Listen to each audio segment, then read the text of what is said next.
ఓం శ్రీ సాయిరామ్. ఓం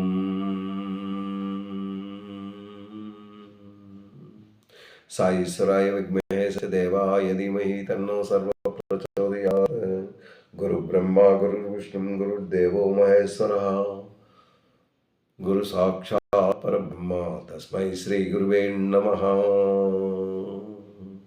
వక్రతుండ మహాకాయే సూర్యకోటి సమప్రభా నిర్విఘ్నం కురు మే దేవ సర్వకాలేషు సర్వదా. ఓం శాంతి శాంతి శాంతి. సాయిరామ్. ఓం తత్సత్. శ్రీమద్భగవద్గీతాసు ఉపనిషత్తు బ్రహ్మ విద్యానాం యోగశాస్త్రే శ్రీకృష్ణార్జున సంవాదే ఆత్మసంయమయోగం షష్ఠోధ్యాయః. 6వ అధ్యాయంలో మొన్న నేను 35వ శ్లోకం మీకు చెప్పడం అయింది. అంటే ఈ కృష్ణుడు అర్జునుడు వాళ్ళు ఇద్దరు మాట్లాడుకునే మాటలు మనం ఇప్పుడు చెప్తున్నాం. ఇంతవరకు కృష్ణుడు చెప్పినది జాగ్రత్తగా ఆలకించి అర్జునుడి తాలూకా ఆయన సందేహం ఈ శ్లోకంలో 35, 36వ శ్లోకంలో ఆయన మనకి వివరించాడు. అంటే అక్కడ 33, 34 అంటే 33, 34 ఆ శ్లోకాల్లో కృష్ణ భగవాన్ అంటే అర్జునుడు తన సంశయం చెప్పాడు. కృష్ణ, నువ్వు చెప్తున్నావు దాన్ని కంట్రోల్ చేయడం చాలా కష్టం, దాన్ని కంట్రోల్ చేసుకో, సాధన ద్వారా దానికి ఇదవుతుందని చెప్తున్నావు. అంటే మనసును కంట్రోల్ చేయడం అది చాలా కష్టమైన పని కదా. మేము మానవ మాత్రలు సంసార సాగరంలో ఉన్న వాళ్ళకి అది సాధ్యమైన పనేనా? ఎందుకు అంటే పరిపరి విధాలు ఆలోచిస్తూ ఉండాలి, పరిపరి విధాలు తన సంసారాన్ని ఈడుస్తూ ఉండాలి. దానికి అది మనసును కంట్రోల్ చేయడము అంటే ఇది చాలా కష్టమైన పని కదా. గాలిని ఎలా అయితే నిర్బంధిస్తామో ఎంత కఠినమో దాన్ని పట్టుకోవడం, అలాగనే ఈ మనసును కూడా కంట్రోల్ చేయడం మానవ సహజమేనా అనేసి అర్జునుడు కృష్ణుడికి అడుగుతున్నాడు అనమాట. అయితే దానికి జవాబు కృష్ణుడి చెప్పిన మాట 30వ శ్లోకంలో మొన్న నేను చెప్పాను. అసంశయం మహాబాహో, కష్టమైన పనే మహాభావం అంటే ఓ అర్జున అది కష్టమే. అది 35వ శ్లోకం మీకు నేను చెప్పాను. అది ఎలాగా అసంశయం మహాబాహో దునిగ్రహం చలం అంటే ఇది చంచలమైన మనస్సు, ఇది పరిగెడుతూనే ఉంటుంది, దీన్ని కంట్రోల్ చేయడం చాలా కష్టమైన పనే.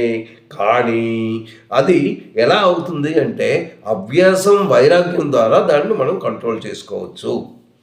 అభ్యాసం అంటే ఏంటో చెప్పాను, వైరాగ్యం అంటే ఏంటి చెప్పాను. వైరాగ్యంలో ఏ ఏ ఏ పాయింట్స్ ఉంటే వైరాగ్యం అవుతుంది. అలాగే అభ్యాసం ఎలా నువ్వు చేయగలవు, ఏ విధంగా చేయగలవు, ఏ విధంగా చేసినట్టయితే నువ్వు భగవంతుని రీచ్ అవ్వగలవు. అభ్యాసంలో నువ్వు చక్కగా మనసుని ఒక స్థిరమైన మార్గం ద్వారా నువ్వు ఆ భగవంతుని చేరువలో, అంటే నీ మనసుని ఇటు అటు పరిగెట్టించకుండా ఒక్క భగవంతునిదే, ఆ భగవంతుని మీదే నీ లగ్నం చేసుకుంటూ ఆ భగవంతుని మీద ధ్యానిస్తూ ఆ భగవంతుడే సర్వస్వం, సర్వంతర్యామి, ఆయనే ఇదంతా దీనికి మూలం అన్న భావనతో ఆయన్ని నువ్వు ధ్యానించుకున్నట్టయితే తప్పగా నువ్వు కలుగుతుంది. అలాగే నీ అభ్యాసం ఎలా ఉండాలి అంటే ఓన్లీ భగవాన్ నామంతోనే తెల్లవారు లేచి మళ్ళీ పడుకున్నంత వరకు, అంటే నీ కర్మలు నువ్వు చేస్తూ ఉండు. ఈ కర్మలన్నీ భగవంతుడివే, ఆయన గురించే నేను ఈ కర్మలు చేస్తున్నాను. నా తాలూకా ఏదైతే నేను ఈ జన్మ తీసుకున్నందుకు కారణం ఏంటంటే ఆ భగవంతుడిని తెలుసుకోవడానికే నేను ఈ శరీరాన్ని తీసుకున్నాను. ఆ భగవంతుడిని తెలుసుకోవాలి అన్న భావనతోనే ఆయన తాలూకా శక్తిని, ఆయన తాలూకా రూపాన్ని అవన్నీ నువ్వు భావించుకుంటూ పురాణ గాథలన్నీ మనం తలుచుకుంటూ ఆ పురాణంలో ఏం చెప్పాడు, రామాయణంలో ఏం చెప్పాడు, మహాభారతంలో ఏం చెప్పాడు, ఇందులో ఉన్న ఈ విషయాలు ఏంటి, ఇవి మనం ప్రతిసారి నమలు వేసుకుంటూ ఆయన శక్తిని తలుచుకుంటూ ఆయన్ని నీ ఇష్ట దైవం ద్వారా నీకు ఏ ఇష్టంగా ఉంటే ఇక్కడ ఈశ్వరుడు అవ్వచ్చు, విష్ణుమూర్తి అవ్వచ్చు, లేకపోతే వెంకటేశ్వర స్వామి అవ్వచ్చు, సాయిబాబా అవ్వచ్చు, ఎవరినైనా నువ్వు తలుచుకుంటూ ఆ రూపాన్నే నువ్వు మనసులో పెట్టుకుంటూ భగవన్నామస్మరణ చేసినట్టయితే నువ్వు తప్పగా దాన్ని విన్ అవుతావు అన్న భావనతో ఆయన కృష్ణ భగవానుడు దానికి చెప్తే అసంశయం మహాబాహో, అది కరెక్టే. చంచలమైన మనసుని కంట్రోల్ చేయడం కొద్దిగా, ఎందుకు అంటే అది పరిగెడుతూనే ఉంటుంది, దాన్ని కొన్ని సెకండ్లలో చాలా దూరం పరిగెడుతుంటుంది. అయినను దాన్ని కంట్రోల్ చేయడం కొద్దిగా కష్టమైన పనే. అయినా నువ్వు తాలూకా సాధన వైరాగ్యం ద్వారా తప్పగా నువ్వు దాన్ని జయించగలవు అనేసి 35వ శ్లోకంలో ఆ రోజు నేను వివరించాను. ఆ తర్వాత శ్లోకం కూడా మళ్ళీ ఏం చెప్తున్నాడు, ఏది కృష్ణ భగవానుడే చెప్తున్నాడు. దీనివల్ల ఇదేం కాదు, నువ్వు తప్పగా నువ్వు జయించగలవు, నువ్వు ప్రయత్నించు, నువ్వు సాధన చెయ్యు, నువ్వు సాధన చేసినట్టయితే తప్పగా దాన్ని పట్టుకోగలవు అంటున్నాడు. అసంశయాత్మాన యోగో దుష్పాప ఇతిమేఘ మతి పశ్చాత్మానతు ఏవత సఖ్యో వాప్తముపాయత ఉపాయత సాధన ద్వారా నువ్వు తప్పగా, అంటే మనస్సును వశపరుచుకున్న పురుషునికి ఎవరైతే మనస్సుని కంట్రోల్ చేసుకుంటాడో ఆ పురుషుడు, అంటే యోగ సిద్ధి ద్వారా దాన్ని కంట్రోల్ చేస్తూ అది భగవంతుని మీద లగ్నం చేస్తూ ఆ భగవంతుని మనసులో భావించుకుంటూ ఈ మనసుని మరొక వైపు పరిగెట్టించకుండా ఆ భగవంతుని మీదే ఒకే ధ్యేయంతో ఆ భగవంతుని ప్రార్థించినట్టయితే ఇది అలాంటి వాళ్ళకి యోగసిద్ధి కలుగుతుంది. కానీ కొద్దిగా కష్టమైన పనే. ఎందుకు కష్టమైన పని? అభ్యాసం అంటున్నావు కదా, ఇది కొద్దిగా కష్టమైన పనే. అయితే శ్రద్ధ యోగేత యోగాచలిత మానస. అయితే ఇది 36వ శ్లోకంలో అసంయతాత్మన యోగా దుష్ప్రాణ, ఇది చాలా కష్టమైన పనే. అయినా నువ్వు ద్వారా అంటే చంచలమైన మనస్సుని అది ఎప్పుడూ పరిగెడుతూనే ఉంటుంది, దాన్ని కంట్రోల్ చేసుకోవాలి. అంటే మళ్ళీ నువ్వు కోరికల వైపు పరిగెట్టినట్టయితే దాన్ని పట్టుకోలేవు. అంటే నువ్వు కోరికల వైపు ఎప్పుడైతే మానవుడికి ఇప్పుడు తనకి సుఖాన్ని కోరుకుంటాడు, ఈ శరీర సుఖం ఎలా ఉంటుంది, సుఖం కావాలి అంటే నాకు కోరికలు కావాలి, కోరికలు అంటే నీకు పొలాంది కావాలి, ప్రతిదీ నువ్వు అవసరార్థంగానే భావించుకుంటాడు. భావించుకొని మళ్ళీ కోరికల వైపు పరిగెట్టినట్టయితే మళ్ళీ అది దొరకడం కష్టం. అది పరిగెట్టకుండా దాన్ని పట్టుకోవాలి. అది పరిగెడుతూ ఉంటుంది, ఎందుకంటే నీ సాధన నువ్వు చేసినట్టయితే కొంతవరకు అది కష్టసాధ్యమే. అయినా ఆ కష్టంలో నీ సాధన ద్వారా దాన్ని పట్టుకున్నా అది పరిగెడుతూ ఉంటుంది. పరిగెట్టిన దాన్ని మళ్ళీ పట్టుకుంటూ మళ్ళీ నువ్వు ఆ సాధనలో పెడుతూ వైరాగ్య మార్గంలో నడిపించినట్టయితే నువ్వు తప్పక విజయాన్ని సాధించగలవు అనేసి 36వ శ్లోకంలో కృష్ణ భగవానుడు అర్జునుడికి బోధించాడు. ఇది కష్టమైన పనే, కానీ నువ్వు ఇలా వెళ్ళినట్టయితే నువ్వు తప్పక విజయాన్ని సాధించగలవు అని చెప్పాడు. దానికి మళ్ళీ అర్జునుడికి ఇంకా మళ్ళీ డౌట్ వచ్చింది. ఆ డౌటు ఈ శ్లోకం ద్వారా ఆయన మనకి అందిస్తున్నాడు అనమాట. ఏంటంటున్నాడు, ఐతిహి, అక్కడ ఐతిహి సంశయం కానివాడవు, సంశయం లేదు. ఐతిహి శ్రద్ధ యో వేదో యోగాచలిత మానస, యోగాత్ చలిత మానస, చలిత మానస యోగం నుండి చలిసిన, అంటే యోగంలో కూర్చుంటూ ఆడు ఆ యోగంలో కూర్చోవడానికి ప్రయత్నిస్తూ అది చలించనివ్వకుండా గట్టిగా పట్టుకుంటూ ఆ అభ్యాసం చేస్తూ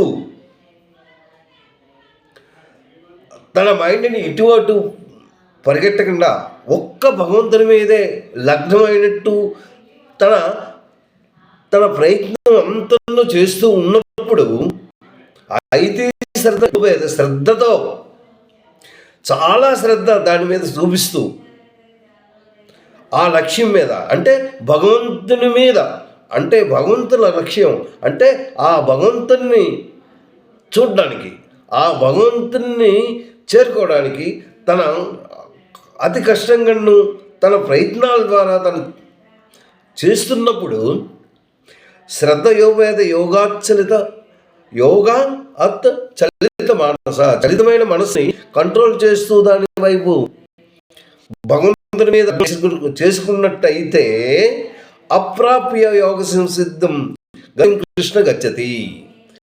అప్రాప్య అంటున్నాడు అంటే దాన్ని పొందకుండా, అంటే ఆయన ప్రయత్నంలో ఉన్నాడు కానీ ఇంకా ఆ భగవంతుని పొందలేదు, ట్రైస్లో ఉన్నాడు అనమాట. అంటే సాధన చేస్తూ వైరాగ్యంలో ఉంటూ అతను ఆ దాని గురించి ప్రయత్నిస్తున్నప్పుడు ఆయన ఏంటంటాడు, ఆయన అప్రాప్య యోగ సిద్ధాంతం యోగసిద్ధిని పొందకుండా అవసాధన అంటే ఆయన ఆ యోగంలో ఉండకుండా అది ప్రయత్నశీలంతో ఉన్నప్పుడు తన శరీరాన్ని భగవంతుని వైపే లగ్నం చేస్తున్నాడు. తన ప్రయత్నం సఫలం అవుతుంది అవ్వదు అని తనకు తెలీదు, కానీ is trying to get the Bhagwan. The main while ఈ మధ్యన ఆయన అవసరం అంటే ఆయన శరీరం విడిచిపెట్టినట్టయితే ఆయనకి యోగం సిద్ధమవుతుందా, సిద్ధికలు. ఎందుకు ఈ డౌట్ వచ్చింది అంటే అతను ఆ యోగం ఎవరైతే చేస్తున్నారో మానవ మాత్రులకు అసాధ్యమైన పని, కానీ అది ఒకంతగా రాదు. తను సాధన చేస్తూ చేస్తూ చేస్తూ చేస్తూ ఉంటే కానీ ఆ భగవంతుడు మీకు దొరకడు. అది మామూలుగా 1 సంవత్సరం 2 సంవత్సరాలతో అవ్వదు. అది మళ్ళీ వెళ్తూ ఉంటుంది. దాన్ని మళ్ళీ పట్టుకొని తేవాలి, తెచ్చి మళ్ళీ దాని మీద లగ్నం చేయాలి. దాని మీద లగ్నం చేసినట్టయితేనే ఇది మామూలు విషయం కాదు. అలా కొన్ని సంవత్సరాలు వాళ్ళు ప్రయత్నంలో చేస్తూ ఉండేవారు. ఆ ప్రయత్నిస్తూ భగవంతుని దర్శనార్థం అవి చేస్తూ ఉన్నప్పుడు ఈ మధ్యన శరీరాన్ని విడిచిపెట్టినట్టయితే వాళ్ళు యోగసిద్ధులు అవుతారా అన్న భావనతో ఆయన ఈ శ్లోకాన్ని అందించారు. అయితే శ్రద్ధయా ఉపేత యోగాత్ చలిత మానస చలించిన మనస్సును తన కంట్రోల్లో తీసుకుంటూ భగవంతుని మీద లగ్నం చేసినట్టయితే అప్రాప్య యోగ సంసిద్ధం. అక్కడ అప్రాప్య అంటే ఆ భగవంతుని పొందక, అప్రాప్య అంటే నెగిటివ్, ఆ భగవంతుని వాడు పొందలేదు. యోగ అంటే యోగం అతనికి దొరకలేదు. కాం గతిం కృష్ణ గచ్చతి. ఆ యోగ సిద్ధిని ఒక అంటే యోగా చలిత మానస అంటే అవసాన దశ యందు యోగము నుండి చలించిన మనస్సు కలవాడై ఆడు ఎలా ఉంటాడు అంటే అది లాస్ట్ మినిట్, అంటే ఆ శరీరాన్ని విడిచిపెట్టినట్టయితే ఆయనకి యోగ సిద్ధి అవుతుందా అన్న భావనతో ఆయన ఈ శ్లోకాన్ని మళ్ళీ అర్జునుడు కృష్ణుడికి అడుగుతున్నాడు. ఇది అర్జునుడికి ఈ ఒక్క శ్లోకమే కాదు, ఆ తర్వాత శ్లోకం కూడా 38, 39 కూడాను ఈ 3 శ్లోకాలు ఆయన తాలూకా డౌట్స్ కృష్ణుడికి చెప్తున్నాడు. ఆ తర్వాత కృష్ణుడు మళ్ళీ మనకు చెప్తాడనమాట. ఏంటంటున్నాడు, కచ్చిత్ నా ఉభయ విభ్రష్ట. చూసారా, కచ్చిత్, అక్కడ కచ్చిత్ వాడాడు. కచ్చిత్ నా విభ్రష్ట, ఉభయభ్రష్ట, అధోగతి పాలకుడు అంటే ఆడు ఏంటి పాపం కష్టపడి యోగసిద్ధి కూర్చుంటూ తన మనసును భగవంతుని మీద పెట్టు, అది ప్రాప్తి కలగకుండా తను దేహాన్ని చనిపోయించో, దేహాన్ని విడిచిపెట్టించో అతడు భగవత్ప్రాప్తి మార్గం నుండి జారిపోతాడా? అంటే అతను దేని గురించి ప్రయత్నించాడు? భగవంతుని ప్రాప్తి గురించి ప్రయత్నిస్తున్నాడు. కానీ ఆ ప్రాప్తి కలగకుండాను ఆయన శరీరాన్ని విడిచిపెట్టవలసి వచ్చింది. అలా చేసినట్టయితే ఉభయభ్రష్టుడై చిన్న భిన్నమైన మేఘం వలె అధోగతి, అంటే మేఘాలు వస్తున్నాయి పోతున్నాయి, వర్షం వస్తుంది అనుకుంటున్నాం. ఆ మేఘాలు వర్షం వస్తున్న సూచనలతో ఉన్నాయి. మళ్ళీ కొంత టైంకి ఏంటవుతున్నాయి? ఆ మేఘాలు మళ్ళీ విడిపోతున్నాయి, విడిపోయి వెళ్ళిపోతున్నాయి. అలాగే ఈ సాధకుడు చాలా సాధించి ఆ భగవంతుని మీద లగ్నం గురించి ఎంతో ప్రయత్నిస్తూ వైరాగ్యంతో ఆయన ప్రయత్నంతో చాలా చక్కగా అంటే ప్రాక్టీస్ చేస్తూ అలాగ చేస్తూ ఆయన్ని ఇంకా భగవంతుని ఇంకా దొరకలేదు. కానీ ఆయన తాలూకా ధ్యేయం ఏంటి? భగవంతుని ప్రాప్తి గురించి. కానీ ఈ మధ్యనే కానీ అతని శరీరం విడిచిపెట్టయితే ఆయన తాలూకా గతి ఏంటి? ఆయనకి ప్రాప్తి అవ్వలేదు కదా. ఆయన చిన్నాభిన్నం అయిపోయి ఆ మేఘాలు ఎలా అయితే పోతున్నాయో అలాగే ఆయన తాలూకా లైఫ్ కూడా అలాగ అయిపోతుందా? ఆయనకి భగవంతుడు దొరకడా? ఎందుకు అంటే ఆయన డౌట్ ఎందుకు వచ్చింది అంటే, ఇది భగవంతుని ప్రాప్తి కావాలంటే అది మామూలుగా దొరకదు. అది ఎన్నో ఏళ్ళుగా మనం ఎన్నో సంవత్సరాలుగా దాన్ని ప్రయత్నిస్తూ ఉంటేనే భగవంతుని ప్రాప్తి మనకు దొరుకుతుంది. అది సాధన కావాలి, వైరాగ్యం కావాలి, అభ్యాసం కావాలి. ఆ అభ్యాసంతో ఎలా ఉండాలి అంటే ఇంకొక మనస్సులో ఇంకే భావన నువ్వు పెట్టుకోకూడదు. ఏ భావన నువ్వు పెట్టుకున్నాను నువ్వు ఆ భగవంతుని వైపు అది వెళ్ళదు. ఎన్నో భావనలు వస్తూనే ఉంటాయి. మనకి ఏంటంటే కోరికలు పెరుగుతూనే ఉంటాయి. మన గుణాలు సత్యగుణం, రజోగుణం, తమో గుణాలతో బాగా నిండిపోయి ఉన్నది. ఈ తమో రజో గుణాలని నీకు పట్టు పీడించేస్తుంటాయి. పీడించినప్పుడు దాన్ని కంట్రోల్ చేయడం అంటే ఇది మానవ మాత్రం కాదు. అర్జునుడు కరెక్ట్గా ఆడాడు. కానీ దానికి ఎంత చక్కగా చెప్తాడో మనం రానున్న మాకు శ్లోకాల్లో మనం చూద్దాం. ఆయన ఎంత చక్కగా చెప్పాడో. ఈయనది అర్జునుడు ఏంటంటే ఇది మామూలు విషయం కాదు. కొన్ని సంవత్సరాలు అయితే కానీ భగవంతుని ప్రాప్తించడం చాలా కష్టమైన పని. ఈ మధ్యన ఆయన కానీ విరమించినట్టయితే ఆయన తాలూకా గతి ఆయన అది సాధ్యమైన పనే. ఆయన భగవంతుడు దొరుకుతాడా? భగవంతుడి దర్శనం దొరుకుతుందా అంటే దానికి ఏంటి జవాబు చెప్పాడో మనం రానున్న శ్లోకంలో మనం నేర్చుకుందాం. సాయిరామ్.